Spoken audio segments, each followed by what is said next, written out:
ஒரு சிறிய கிராமத்தின் நுனியில் பழைய மரத்தால் ஆன பெரிய வீடு ஒன்று இருந்தது. அந்த வீட்டில் மீரா என்ற 14 வயது சிறுமி தன் பாட்டியுடன் வாழ்ந்தாள். அவளது பெற்றோர் நகரத்தில் வேலைக்குச் சென்றுவிட்டனர். அந்த வீடு எல்லாருக்கும் பாட்டி வீடு என்று தெரிந்தது. ஆனால் மீராவுக்கு தெரிந்த ஒரு ரகசியம் மட்டும் யாருக்கும் தெரியாது. அந்த வீட்டின் மேல்மாடியில் ஒரு பழைய ஆலமாரி இருந்தது. அந்த ஆலமாரி யாராலும் திறக்க முடியாது. பாட்டி எப்போதும் சொல்வார், அந்த ஆலமாரியை தொடாதே மீரா, அது நம் குடும்பத்தின் ரகசியம். மீரா சிறு வயதிலிருந்தே அதை கேட்டுக்கொண்டிருந்தாலும் அவள் மனதில் ஒரு கேள்வி எப்போதும் இருந்தது. ஒரு ஆலமாரி என்றால் என்ன ரகசியம் இருக்கும்? ஒரு நாள் மழை கொட்டிக் கொண்டிருந்தது.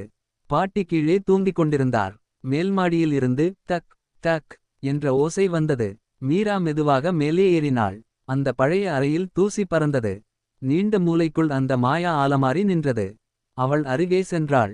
கையை கொண்டே பூட்டை தொட்டாள். அந்த நொடியில் பூட்டை ஒரு மெல்லிய ஒளி சூழ்ந்தது. அவள் கையை பிறழ்த்தினாள். ஆனால் ஆச்சரியமாக பூட்டு தானாகவே திறந்தது. அந்த ஆலமாரிக்குள் இருந்து ஒரு குளிர்ந்த காற்று வீசியது. மீரா மெதுவாக கதவை திறந்தாள். உள்ளே ஒரு உலகமே இருந்தது. அது மரங்களாலும் ஒளியாலும் நிறைந்த மாய உலகம் போல இருந்தது. அவள் அதிர்ச்சியில் ஒரு அடியை எடுத்தவுடன் அவள் காலடியில் நிலம் இல்லை. அவள் அந்த உலகுக்குள் விழுந்துவிட்டாள். மீரா விழுந்தவுடன் அவளுக்கு குளிர்காற்று முகத்தில் பட்டது. கண்களை திறந்தவுடன் அவள் பார்த்த காட்சி அவளது மூச்சையே நிறுத்திவிட்டது. அவள் பச்சை ஒளி வீசும் ஒரு பெரிய காட்டுக்குள் இருந்தாள். மரங்களின் இலைகள் வெள்ளி போல மின்னின. அங்கு பறக்கும் சிறிய உயிரினங்கள், அரை மனிதர் அரை ஒளித் துளிகள் போல. இது என்ன இடம் என்று மீரா மெதுவாக கேட்டாள். அவளுக்கு பின்னால் ஒரு மென்மையான குரல் கேட்டது. இது ஒளி நகரம், மாய உலகத்தின் இதயம். மீரா திரும்பி பார்த்தாள். ஒரு நீளமான வெள்ளை ஆடையணிந்த பெண் நின்றிருந்தாள். அவளது கண்கள் நீல நிற ஒளி வீசின. நான் அலியாரா, ஒளி நகரத்தின் காவலாளி என்றாள் அவள். நீ மாயா ஆலமாரியின் வாரிசு. மீரா அதிர்ச்சியடைந்தாள். என்ன சொல்கிறீர்கள்? நான் சாதாரண பெண்தானே. அலியாரா மெதுவாக புன்னகைத்தாள். இல்லை மீரா, உன் பாட்டி இந்த உலகத்தின் ஒரு மந்திர காவலாளி. மாயா ஆலமாரி இரு உலகங்களையும் இணைக்கும் கதவு. ஆனால் அந்த கதவை யாராவது தவறாக திறந்தால் இருள் உலகம் நுழைந்து ஒளி நகரத்தை அழித்துவிடும். மீரா அவளது வார்த்தைகளை கேட்டு நடுங்கினாள். அவள் தானே கதவை திறந்ததை நினைத்தாள். அதே சமயம் திடீரென வானத்தில் கருப்பு மேகங்கள் குவிந்தன. அந்த ஒளி உலகம் முழுவதும் இருண்டது. மரங்கள் சத்தம் போட்டன. இருள் உயிர்கள் வந்து விட்டார்கள் என்று அலியாரா குரல் எழுப்பினாள். மீரா வானத்தை நோக்கி பார்த்தாள். அங்கு பறக்கும் கருப்பு நிழல்கள். அவைகள் கண்களில் தீப்பொறிகள், வாயில் கருப்பு புகை. அலியாரா தன் கையில் ஒரு ஒளிக்கம்பத்தை எடுத்தாள். மீரா, நீ மாயா ஆலமாரியின் முத்திரையை தேடி காப்பாற்று. அது இல்லையெனில் இருள் எல்லாம் நம்மை விழுங்கிவிடும். மீரா அந்த நொடியில் உணர்ந்தாள். இது சாதாரண உலகம் இல்லை. இது அவளது விதி ஆரம்பமான இடம். மீரா ஒளி நகரத்தின் வழியாக ஓடிக்கொண்டிருந்தாள். அவளது பின்னால் இருள் நிழல்கள் வானத்தில் பறந்தன. அவைகளின் குரல்கள் இரத்தத்தை உறைய வைக்கும் அளவுக்கு பயங்கரமாக இருந்தது. அலியாரா கொடுத்த ஒளிக்கல் அவளது கையில் ஒளிர்ந்தது. அந்த ஒளிக்குள் அவளுக்கு வழி காட்டும் ஒலி ஒன்று கேட்டது. மீரா, வடக்கு காட்டுக்குச் செல், அங்கு முத்திரையின் முதல் பகுதி மறைந்துள்ளது. மீரா மனதிலே ஒரு தீர்மானம் எடுத்தாள். அவள் தன் பயத்தை மறைத்து அந்த ஒளியை கொண்டு ஓடத் தொடங்கினாள். காட்டின் உள்ளே நுழைந்ததும் அங்கு ஒரு ஆச்சரியமான அமைதி. மரங்கள் நின்று அவளை பார்த்தது போல் இருந்தன. காற்று பேசுவது போல ஒரு மென்மையான சத்தம் கேட்டது. அப்போது திடீரென்று ஒரு சிறிய ஒளி பந்து அவளின் முன் தோன்றியது. அது மெதுவாக ஒரு உருவமாக மாறியது. அவன் 15 வயது சிறுவன் போல இருந்தான். ஆனால் அவனது கண்கள் நீல ஒளியில் மின்னின. அச்சம் வேண்டாம் என்றான் அவன். நான் அரியன், ஒளி நகரத்தின் பாதுகாவலர்களில் ஒருவன். மீரா அதிர்ச்சியுடன் கேட்டாள். நீ மனிதனா, இல்லை மந்திர உயிரா? அவன் புன்னகைத்தான். இரண்டுமே. நான் ஒளி உலகமும் மனித உலகமும் சேர்ந்தவன். அதனால் தான் நான் உனக்கு உதவ வரப்பட்டேன். அந்த நொடியில் தரை நடுங்கியது. மரம் ஒன்று விழுந்தது. நிழல்கள் நெருங்கி வந்தன.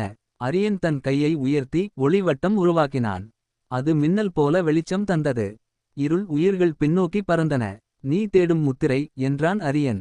இந்த காட்டின் இதயத்தில் இருக்கும் நேரக்கிணற்றில் மறைந்திருக்கிறது. ஆனால் அதை காக்கும் உயிர் நிழல் பாம்பு. மீரா திடீரென்று பயந்தாள். நிழல் பாம்பு? அவன் தலையசைத்தான். ஆம், அது உன் முன்னோர்கள் உருவாக்கிய மாய உயிர். ஆனால் அதை சமாதானப்படுத்த முடியும் ஒரே வழி. உன் மனதில் பயம் இல்லாமல் இருக்க வேண்டும். அவள் மெதுவாக மூச்சை இழுத்து கொண்டாள். சரி, நான் தயாராக இருக்கிறேன். அவர்கள் இருவரும் காட்டின் ஆழத்துக்குள் நடந்தனர். மரங்கள் கருமை நிறமாக மாறின. வானம் அடைந்து போனது. திடீரென தரையில் ஒரு பெரிய கிணறு தோன்றியது. அதன் உள்ளே ஒளி மின்னியது. ஆனால் அந்த ஒளிக்குள் இருந்து ஒரு கருப்பு பாம்பு மெல்ல எழுந்தது. அதன் கண்களில் தீப்பொறிகள். அதன் சத்தம் வானத்தையே கிழித்தது. மீரா கைகளை உயர்த்தினாள். அவளது உள்ளம் துடித்தது. அவள் மனதில் ஒளி கல் ஒளிர்ந்தது. அவளது கண்களில் மாய ஒளி பிறந்தது. நிழல் பாம்பு எழுந்தபோது அந்த காட்டின் ஒளியே கருங்கதிராக மாறியது. அதன் கண்களில் தீப்பொறிகள் துள்ளின. அதன் நாக்கு மின்னல் போல ஒலித்தது. மீரா அச்சத்தோடு ஒரு அடியாவது பின்னோக்கி சென்றாள். அரியன் அவளது தோளில் கை வைத்தான். பயம் வேண்டாம் என்றான் அவன். உன் மனத்தின் ஒளிதான் இதை அடக்க முடியும். மீரா கண்களை மூடியாள். அவளது உள்ளத்தில் ஒரு ஒளி கல் துடித்தது. அந்த ஒளி அவளது மார்பிலிருந்து வெளியே வந்து அவளின் கைகளில் பட்டு மின்னியது. அந்த ஒளியால் நிழல் பாம்பு பின்னோக்கி விலகியது. ஆனால் அது மெதுவாக மனித குரலில் பேச ஆரம்பித்தது. மாயா ஆலமாரியின் வாரிசே, நான் உன் முன்னோர்களின் பாவத்தை காக்கும் சாபம். என்னை வெல்ல வேண்டுமென்றால் உன் கடந்த காலத்தை அறிய வேண்டும். மீரா குழம்பினாள். அதே நேரத்தில் அரியனின் முகத்தில் ஒளி மாறியது. அவனது கண்கள் நீலத்தில் இருந்து வெள்ளை ஒளியாக மாறின. மீரா என்றான் அவன் மெதுவாக. நான் உண்மையில் அரியன் இல்லை. நான் உன் பாட்டியின் காவல் ஆன்மா.